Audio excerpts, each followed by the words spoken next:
दर्शक बंधु अक्षय अर्थ है असमाप्त जहा केबे भी क्षय हुए नहीं।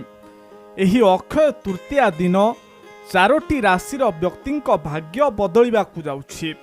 एमानंक भाग्यर ताला खोलिबो। माता लक्ष्मी कृपारु एमानंक भाग्य संपूर्ण भावरे बदली जिवो।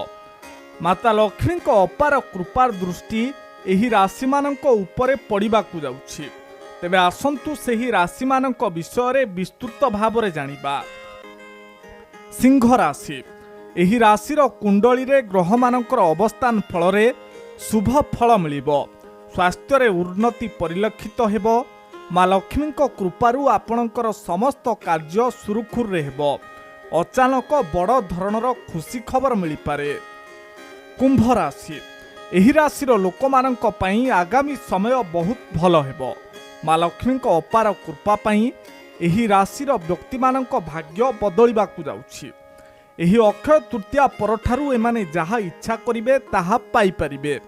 एही समय संपूर्ण भावरे मन मुताबक कार्य करिवे जहा द्वारा विशेष भावरे सफलता प्राप्ति करिवे। कन्या राशि एही राशिर व्यक्ति जीवन सुखमय हेबाकु जाउछि। ता सहित माता लक्ष्मी कृपारु आपणक भाग्य मध्य खोली जिवो। सेथिपाई परिश्रम जारी रखंतु। फल आपणकु निश्चय प्राप्ति हेबो। समाज रे जने प्रतिष्ठित व्यक्ति हेबे। शरीर मध्य सुस्थ रहिबो। तुला राशि एही राशिर लोकमानंकु आगामी समय नूतन योजना करिवार संभावना रहिछि।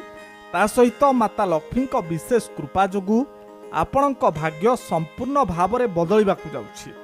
गुप्त धन अचानक प्राप्ति हेबार संभावना रहिछि। व्यवसाय रे विशेष भावरे उन्नति करिवार संभावना भी रहिछि।